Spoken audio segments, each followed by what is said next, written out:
4 Uhr werden die Vögel wach und beginnen die Welt zu begrüßen. Nee, nicht mit mir. Noch nicht. Erst um 7 stehe ich auf. Kilometerweit zieht sich der Weg ins Great Langdale hinein. Außer mir gibt's hier fast nur Schafe.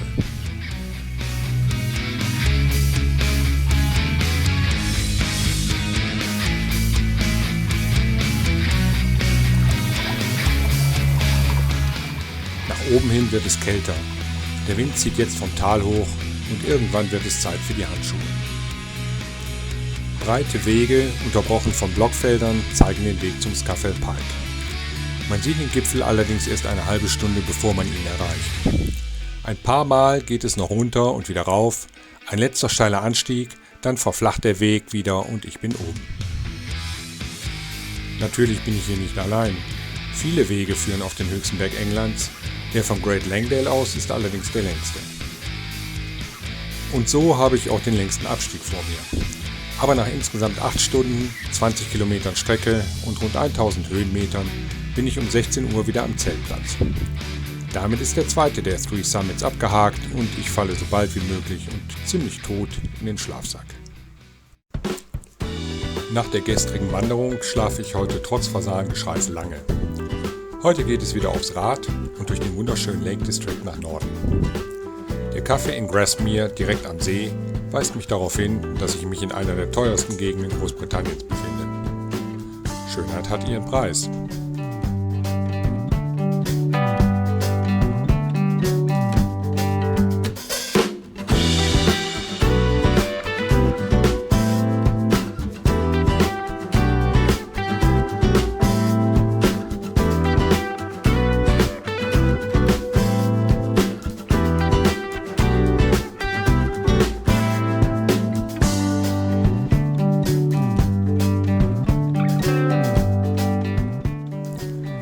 Die vegetationsarmen Höhen erinnern bereits an die schottischen Highlands, wobei die Täler durch die in Wälder eingebetteten großen Seen lieblicher wirken.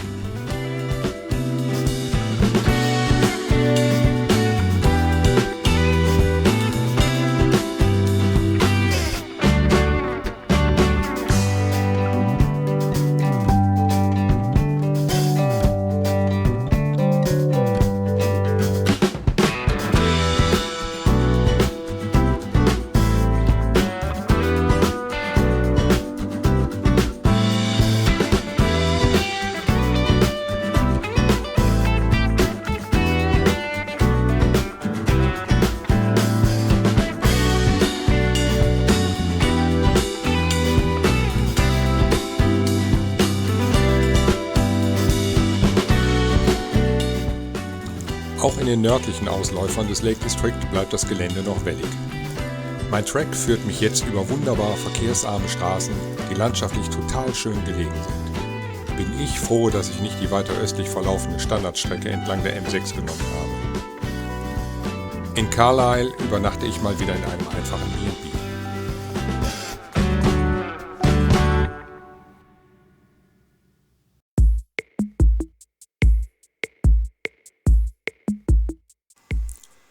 Aus der Stadt heraus und am Carlisle Castle vorbei bin ich nach wenigen Kilometern schon wieder im Grünen. Heute ist kurze Hose und Trikot ohne Unterhemd Wetter. Sehr angenehm, mal bei wärmender Sonne zu fahren.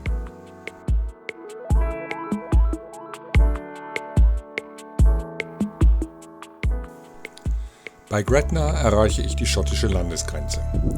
Natürlich mache ich einen Abstecher nach Gretna Green, wo über 200 Jahre lang minderjährige Paare ohne Zustimmung der Eltern heiraten durften. Der ortsansässige Schmied war dabei die Amtsperson, die die Gültigkeit der Ehe mit 3 Hammerschlägen auf den Amboss besiegelte.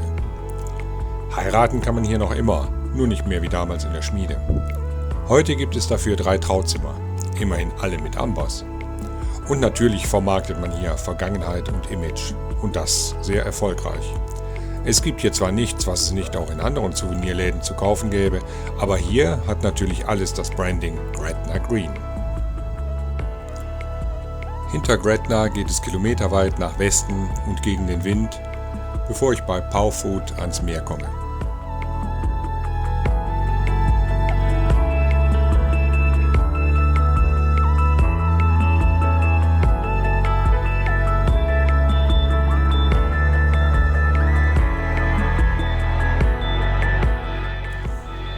Dumfries verbrachte der schottische Dichter Robert Burns seinen Lebensabend.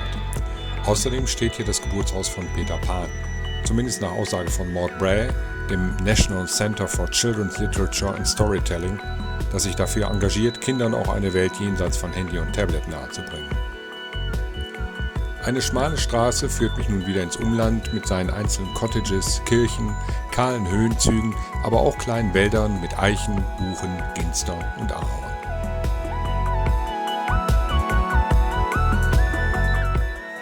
Meine Mittagspause verbringe ich in dem kleinen Ort Monjavie.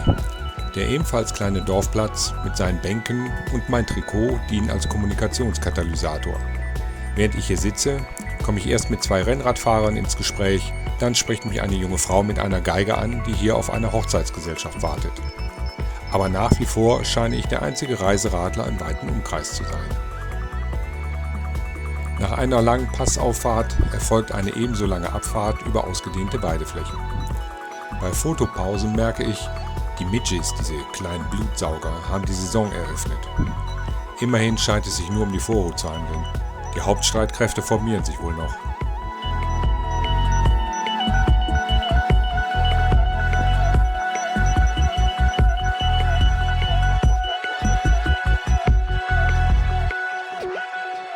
In Dalmellington finde ich am Ortsrand eine Zeltmöglichkeit an einem Bach.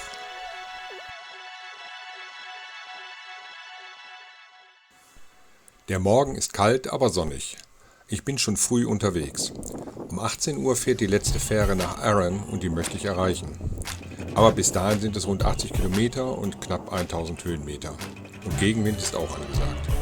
Also los!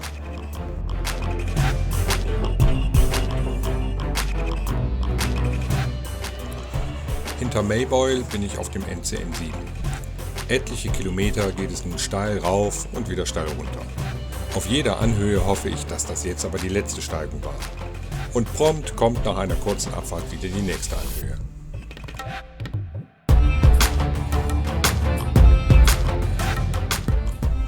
Aber endlich dann doch, der Blick aufs Meer.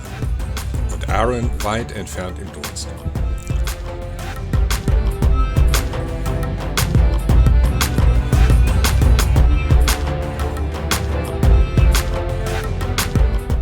Hinter Ayr mache ich eine kurze Pause. Die Sonne scheint und die ebene Wiese kommt mir wie gerufen.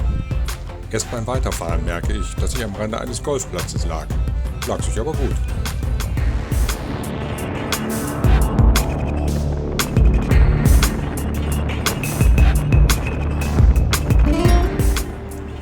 Ich bin rechtzeitig in Ardrossan. Ich habe zwar Tage, ja wochenlang keinen anderen Reiseradler gesehen, aber die Fähre nach Arran ist offenbar ein Hotspot. Erst treffe ich Werner aus Nördlingen, der von Paris aus gestartet ist und 2 Monate durch England, Wales und Schottland tourt.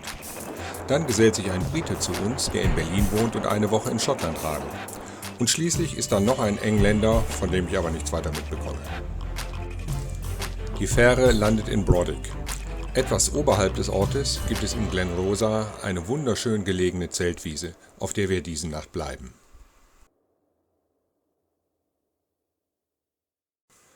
Von Arran sagt man, es sei Schottland im Kleinformat. Und tatsächlich hat die Insel alles, was Schottland auch hat. Küsten, Berge, Moore, eine Brauerei, eine Distillerie und natürlich Midges.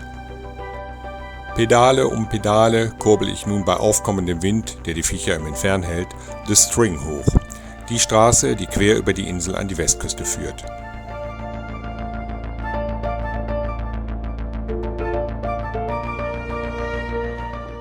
Mein Ziel ist Macri Moor, eine prähistorische Kultstätte, in der über Jahrtausende diverse Holz- und Steinkreise und megalithische Gräber errichtet wurden.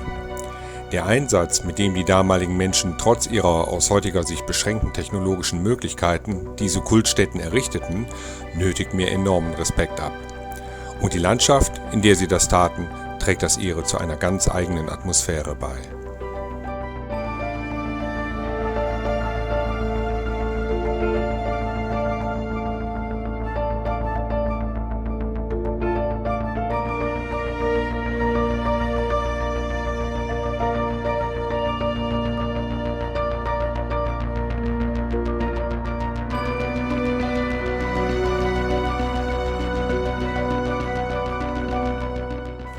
Anschließend fahre ich die Westküste Arons nach Norden hoch, permanent begleitet vom Rauschen des Meeres, das links von mir gegen die Kiesel anbrandet, die es selber einmal dahin geworfen hat, und von dem Blick hinüber zum Mull of Kintyre.